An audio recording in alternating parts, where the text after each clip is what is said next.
chance to. Oh, kia ora te whānau, ko Mākiri aho. I'm one of the Plunkett Line nurses here at Plunkett Line. Today we have Helen, who is a paediatric dietitian here, and we're going to be talking about all things solids and, when to start them and when to introduce allergens and some new Ministry of Health guidelines. That's correct, yeah. Yeah, cool. So do you want to kind of start it off, Helen, or? Yeah, okay. So there was a previous video about introducing solids, and that's a really great practical video to watch with how to cook up the foods and things. But since that video, there's been the Ministry of Health brought out just a little bit of updated guidelines. It was in September 21, and I was just wanting to point out some of the little changes about that. But we start solids, still recommend around that 6 months of age. And when you think baby's ready, the usual signs, they might be watching every mouthful, as you're eating, or, reaching out for food, holding their head quite well. And when you offer a food on the spoon, they're opening their mouth rather than, poking their tongue out, which, is a sign that perhaps they're not ready. So the usual signs that we've had before. And what we're saying, it's important to introduce the iron-rich foods, so quite early on. Okay, so what would be some examples of iron-rich foods? Yeah, so for those first lot. Yeah, so we're saying, there's, things like the legumes, the lentils, the chickpeas, the beans, the egg, meats, chicken, fish. Those things are great sources of iron. And the reason we do that is because babies, their iron stores from, mum's breastfeeding is getting low around 6 months of age, and so we need to replenish those. So we start with the iron-rich foods, the vegetables and fruit. So we're actually putting more emphasis on veggies now. Yep. And actually introducing, so rather than before, we used to sort of not be introducing the green veggies till, sort of stage 2, but now it's, bring all those veggies in early, the spinach, the puha, watercress, taro leaves, broccoli, those sorts of things can be in the first stage.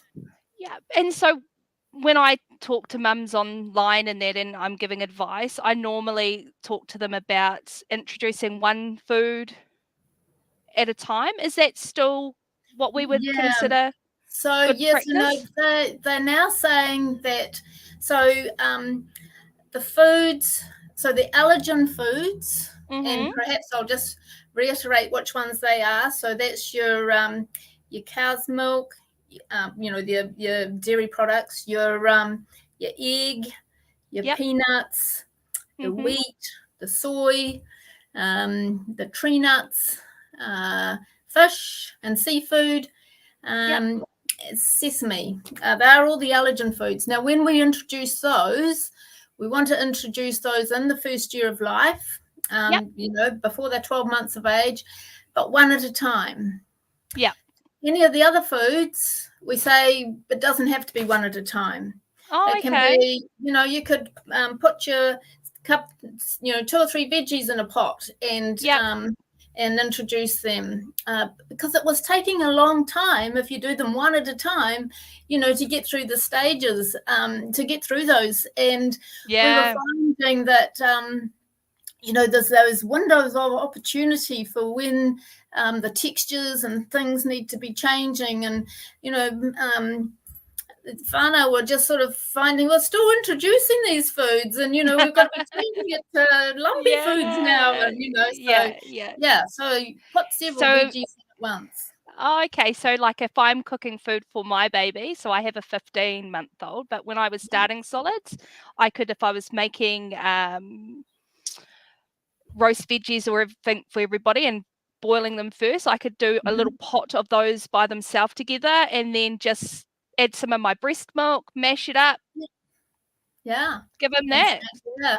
So, know, Yeah. usually we still say at the first stage is, the puree. And if they're before 6 months, just before 6 months, they might want it a little bit thinner, and you might want to thin it down with, a little bit of your breast milk. Yeah. But, 6 months and a little bit more, that can be thicker puree. Yep. And then we quickly move on to, after 2-3 weeks, onto mashed foods, and then move on to, more lumpy textures. So, yep.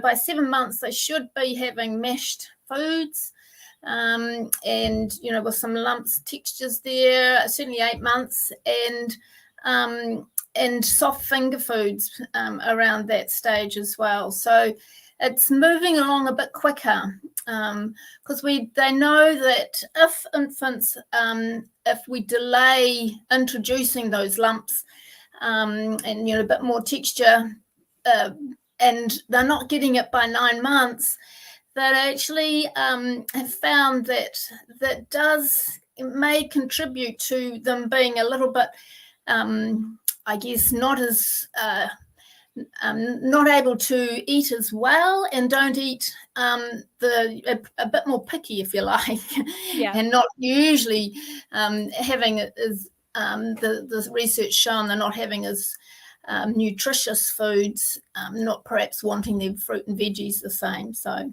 so it's with that, when would you start adding like your spices and that sort of stuff and flavors? Yeah, so they're still recommending that not to cook with salt and add sugars and all that sort of thing.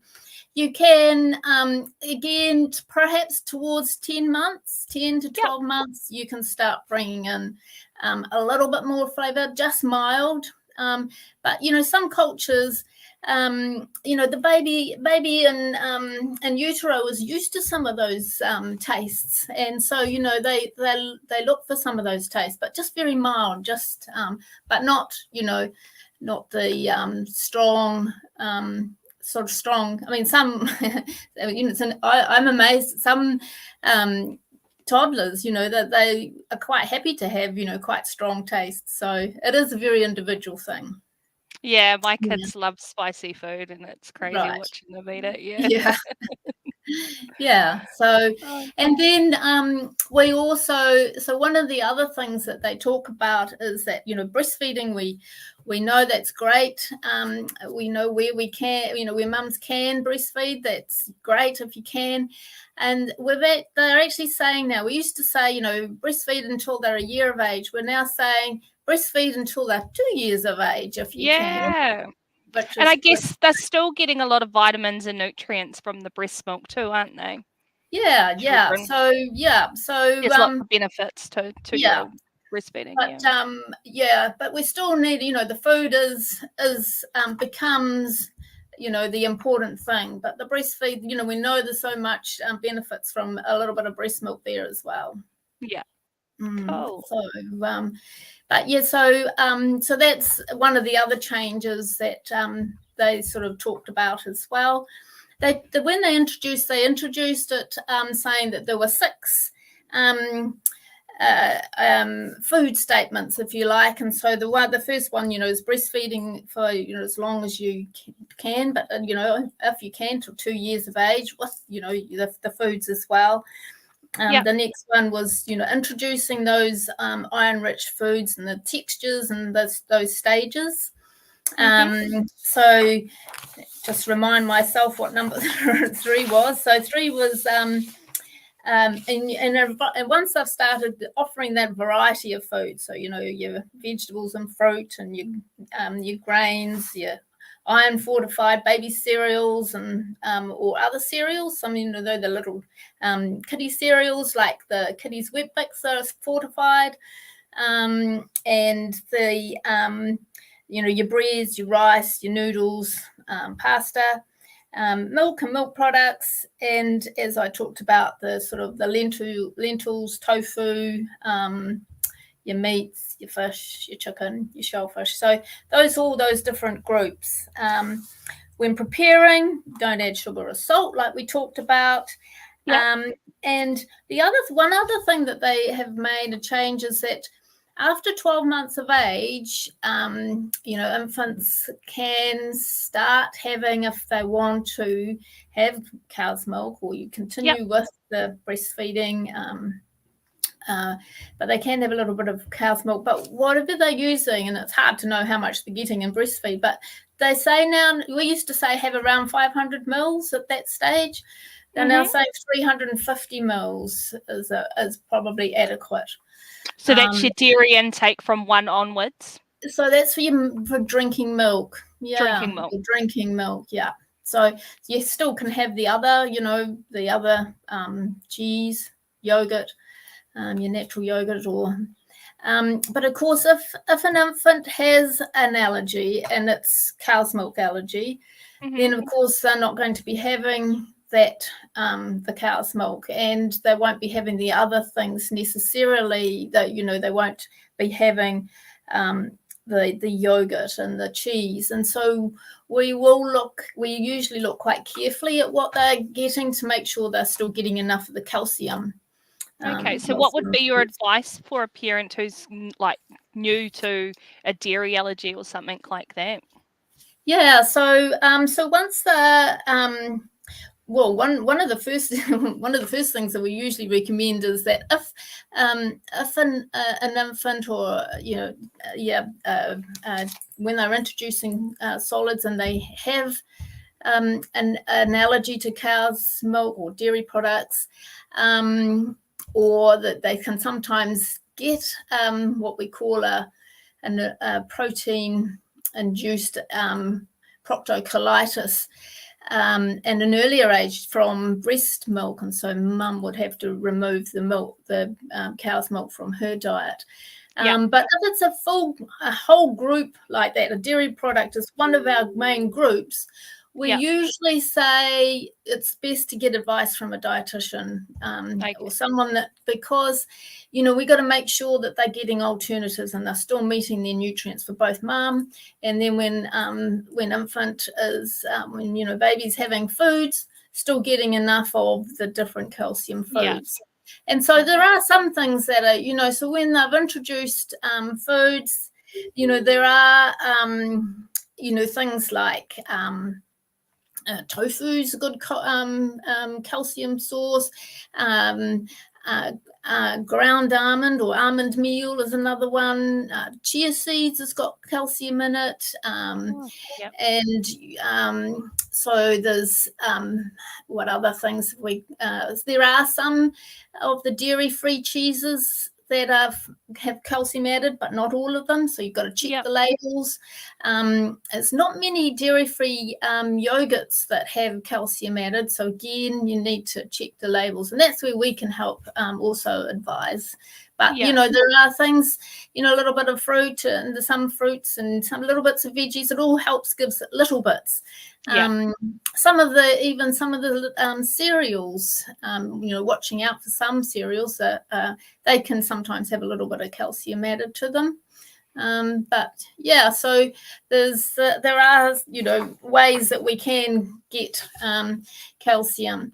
Then of course there's the alternative milks that we can have as well, and so we don't recommend any of those plant-based ones prior to a year of age, like almond milk or oat milk or coconut milk or those ones. And if they are going to have, an alternative, it depends on their age. So if baby's not being breastfed for whatever reason and they need a milk formula or needing top-ups, then if they can tolerate soy formula after 6 months, not before, after 6 months, then soy could be used, soy infant formula. if it's before 6 months, then there are special formulas that can be prescribed. But So that's a GP appointment. Yeah, to discuss, GP or dietitian, and but there's criteria that we have to meet, of course. Yeah. And So how would a whānau get a referral to a dietitian? Would that be through the GP, or could they do a self-referral? GP, Or blanket nurse.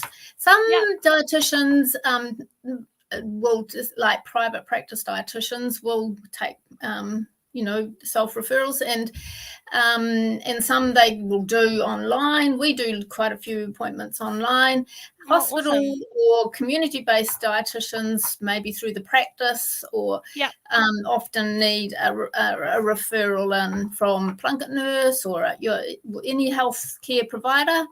Practice nurse, GP, often. And interestingly, different areas have different criteria as to who they accept referrals from. So just check out in your area. Probably, asking the practice nurse or the GP, plunket nurse, how do I go about getting to see a dietitian? Yeah. So would that be your general advice for any kind of allergy, or not just the dairy? So the dairy, or the other one would be wheat, if they have a wheat allergy, another big group, food group. So, or if they've got multiple food allergies, so, they've got lots of, they might have egg and cow's milk or dairy, and they might have peanut and tree nuts, and so there's lots of things that they've got to think about, and getting help about how the best way of going about that when there's lots of allergies. So whenever there's multiple allergies, wheat and or cow's milk, it's recommended that advice from a dietitian. Oh, cool. Okay. Some of the questions that we get asked quite a bit during calls is starting solids and constipation. So what kind of foods would you recommend for helping get the bowels moving a bit better? So, I guess it's, it's the bowel, the whole gut system having to adjust to having, new foods, having foods in the tummy, really. So it can be quite common. Making sure that, so that there are some, fiber foods as well. The thing is that sometimes parents, whānau bring more fiber, because they need more fiber, but actually you can get to the stage where you have too much fiber and not enough fluids, and that can also cause a problem with constipation. So it's making sure infants not getting too much fiber, because sometimes that's the problem. Like they're actually having, lots of veggies, they're having, beans and lentils and fruit, and, there's lots of fiber going in, and but they're not getting enough fluids to go with that. So encouraging the water, once they're starting solids, you can start offering water in a cup, getting them to hold the cup up with two hands, and keeping up with the breastfeeding as well. So keeping the fluids going, and there are. It's very much an individual thing. Some say that every time they have, maybe. Some will say every time they have bananas, they seem to be constipated, but it's not always for every infant. So you might sort of play around with a little bit, something like bananas, or some say stewed apples can make them a wee bit more constipated. So sometimes it's playing around with things. But there's nothing to say that, others, they're fine with bananas. So don't want to say avoid bananas and avoid stewed apple, because so it is bananas are pretty easy to give to babies too. I know, so they really love bananas. So you wouldn't want to, sort of think, they can't have bananas because they're going to get constipated, because that's not the case. So each baby's individual. And just watching, is it too much for their little tummies? Too much fiber? do they just need a little bit more, just time as well, and in terms of just getting used to having the solids as well, and sometimes after a couple of weeks they seem to be getting a bit better. And if it becomes a real problem, that certainly need to get on top of it, and then sometimes even just a little bit of kiwi fruit might just help, or sometimes even just something little the greens going in there if they haven't been started on something like spinach or something like that. But if it becomes a problem as they get older, then certainly you need to get onto it, because the last thing you want is them to hold on, and then it's a real problem if they start not wanting to go. So got those next issues as they get older, don't you? Yeah. So then I guess the other thing that is important is actually listening to the infant. Are they in terms of the cues? And each day can be different. Sometimes they eat a lot, and then the other day they don't eat much at all, and certainly so we try and make the the meal times as fun as and happy, and let them explore the food, because touch it with their fingers and things, because that's all part of exploring foods. And kids eat with their 5 senses type thing, isn't it? Right.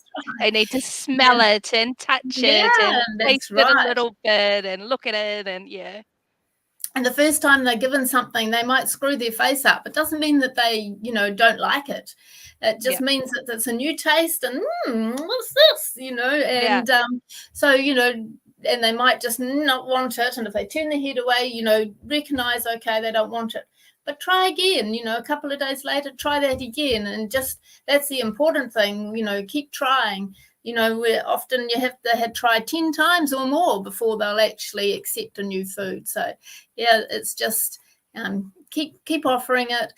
So, some days they might just have a few mouthfuls and then turn their head away, or, and so don't ever try forcing it in. Just watch, what are the cues? What's baby telling you?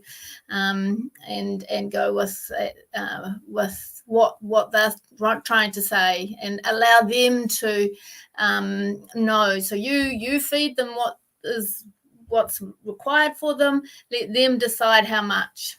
Yeah, that's awesome. What about, I was just thinking back when you were talking about the beans and legumes and beans and that. So how would you prep that for a baby as a first food? As a first food, so you can get the beans and lentils in in the dried form. They need to be so lentils don't have to be soaked, but they certainly need to be cooked in water well. They take a lot longer than if you were cooking just up a little bit of meat or chicken, or fish is even shorter still. So beans, chickpeas, those sort of things need to be soaked first, usually overnight if they're dried, and then boiled for about, usually some of them take about an hour and a half, depending on how much you've got there. The other alternative is using the canned ones, and just making sure you rinse them well. So you put them in a sieve and rinse them well, and then put them in water and just heat them. It's really heating them up with your veggies and things, so they're cooked already. When you're cooking them from the dried form, usually say don't add, well, we don't add any salt anyway. But if you were cooking for the rest of the family, you wouldn't add in that time. You wouldn't add salt, because it actually they don't cook the same. They toughen if you've got salt in them. So Oh, okay. Yeah. So, but yeah, the canned ones are great because they're you just, as I say, you rinse them off, wash them off, and then use them like that. So you put them in with your veggies, and then mash them up if they're having it like that, or you can like a whole meal, maybe you're making a family meal, you can actually add beans in with a little bit of mince, and and then you take out a little bit for baby, and the rest of the family have have other things added to it, and so then you add some veggies, so you can sort of be working in the family meals as well. Yeah, and I think the cool thing about doing it like that as well is you're building a positive relationship with food with your baby, and they're role modeling off you. And who wants to be cooking 4 or 5 different meals when you can kind of That's right, no one's got time for we're all busy. Yeah, that's right. So it is, it's important to to minimize, as you say, too many pots or too many meals going at once.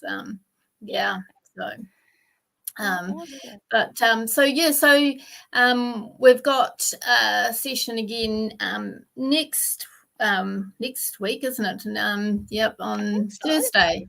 On Thursday, and I'm going to go into more details about the allergen foods, how we introduce the allergen foods for because we're wanting to introduce them in that first year of life, and also so often parents are a bit unsure if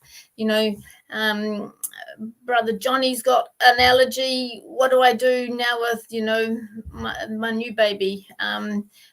Will they get the allergy too? And so those sorts of questions and things we'll go through. That's the next one. Yeah, so that's it, and that's in next week on 12:30 on Thursday. Yeah, perfect. I think that might be me and you again. I'm not 100% sure, but it could be. Right.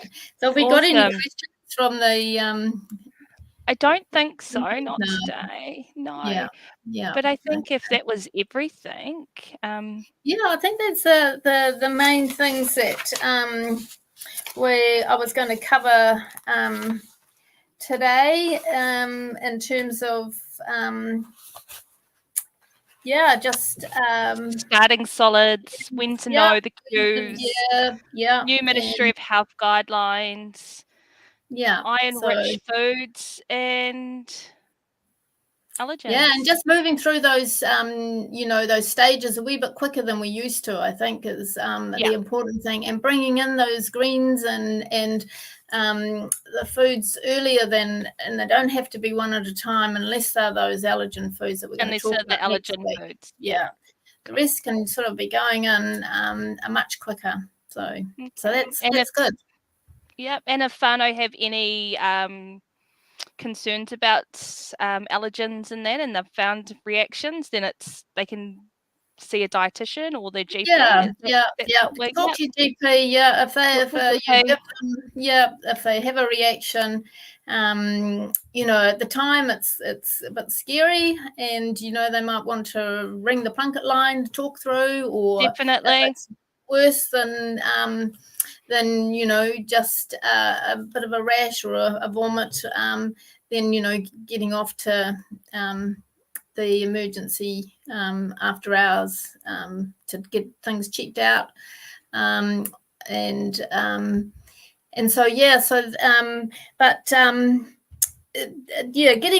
in help, I think, in terms of moving through with how to, because you have to remove them, but at some stage when they're ready, reintroducing them when it's the right timing. So it really needs to be diagnosed from the GP or a paediatrician first, that it is confirmed an allergy, and then seeing a dietitian. Cool. So whānau, any reactions to food, you can call us at Plunket line. We're 0800 933 222. We can advise you on that. Sounds good. Yeah. Well, thank you, Helen. This has been really educational for me as well. I do get lots of phone calls about it, so I was quite excited to talk to you today. So thank Cool. you. Yeah. Yeah. So that's good. So we can talk some more next week, and maybe there might be some more questions about, because that is a trickier one. Is, how do I go about introducing these allergen foods? And the lot of whānau are a bit sort of they're hesitant and Yeah. in some situations, and delay it, and yeah. So maybe some guidelines just to help with that would help prevent those delays. Cool. Awesome. Okay. All right. Right. Well, sorry that it took so long to get on. So hopefully next time I won't rely on my work computer. I'll make sure that I get permission or whatever it is that they wouldn't allow me. Yeah, we've got a plan for next time. Well, I think we've added some links about information in that onto the links, so you can Cool. find those. And yeah, well, thank you for that. And I look forward to, hopefully it's me and you next time. If not, I will definitely be watching. Cool. Okay. Cool. Thank All right. you. Thank Okay. you, Kat. Bye. Bye.